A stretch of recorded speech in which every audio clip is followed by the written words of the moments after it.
নমস্কার বন্ধুরা, দীপাস কিচেনে আপনাদের সবাইকে স্বাগত। আজকে আমি দেখুন পটল কেটে নিয়েছি। পটলের আমি এইভাবে চিড়ে নিয়েছি, দুদিকটাই এইভাবে চিড়ে নিয়েছি। আমি চিড়ে নিয়ে একটু একটু খোলা রেখেই আমি পটলটাকে কেটেছি, আমি দই পটল করব বলে। তো এখানেতে আমি একটু দই নিয়ে নিয়েছি, আর পটলগুলো এখন ভেজে নিচ্ছি, পরে মশলাগুলো দেখিয়ে দিচ্ছি। একটু নুন দিয়ে দিলাম ভাজার জন্য, একটুখানি হলুদ দিয়ে দিলাম। এবার এটাকে আমি ভেজে নেব একটু লাল লাল করে, খুব একটা লাল না, মিডিয়াম লাল করে ভেজে নেব। আমার পটল ভাজাটা হয়ে গেছে এরকম লাল লাল করে, এর বেশি লাল আমি করব না। এরপর আমি সব মশলাগুলো দেব।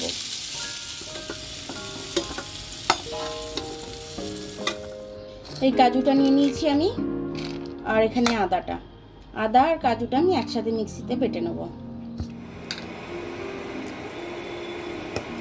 ধনের গুঁড়ো, জিরের গুঁড়ো, ধনের গুঁড়ো জিরের গুঁড়ো ভিজিয়ে দিলাম আমি।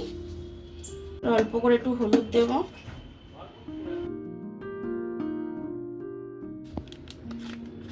লঙ্কার গুঁড়ো, জল দিয়ে আমি এটা গুলে নেব।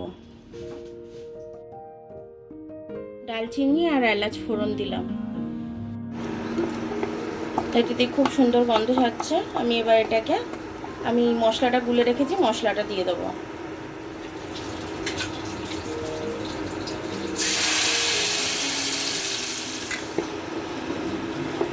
মশলাটা একটু কাঁচা গন্ধ বেরিয়ে গেল। এবার আমি আদা আর কাজুটা বেটে রেখেছি, ওটা দিয়ে দেবো।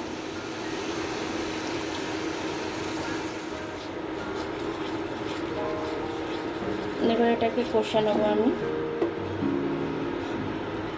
অল্প করে একটু নুন দিয়ে দিলাম। এবার টক দইটা আমি ফাটিয়ে নেব।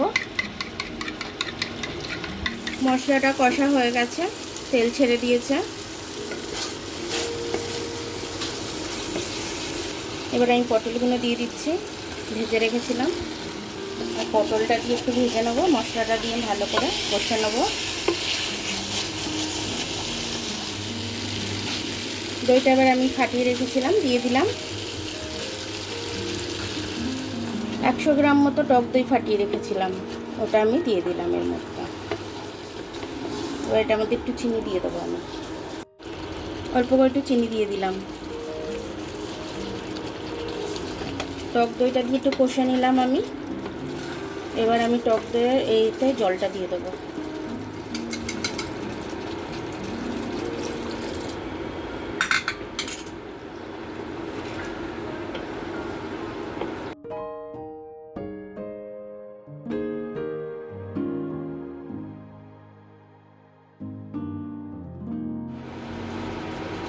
এবার ঢাকনাটা খুলে নিলাম।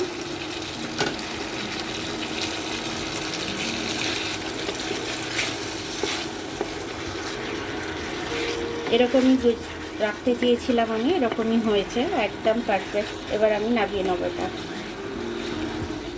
দেখুন বন্ধুরা, আমার দই পটলটা কিন্তু হয়ে গেছে, আর খুব সুন্দর খেতে হয়েছে। আপনারা এরকম করে বাড়িতে খেয়ে আমাকে কমেন্টস করে জানাবেন। তো আমার ভিডিওটা দেখার জন্য অনেক অনেক ধন্যবাদ। আমার ভিডিওটা যদি পছন্দ হয় তাহলে লাইক, সাবস্ক্রাইব, বেল আইকনটা একটু টিপে দেবেন। আর যদি ফেসবুক থেকে দেখেন তাহলে লাইক আর ফলোটা একটু করে দেবেন। আবার কাল দেখা হবে নতুন রেসিপির সাথে। ততক্ষণ আপনারা ভালো থাকবেন, আমি আসছি।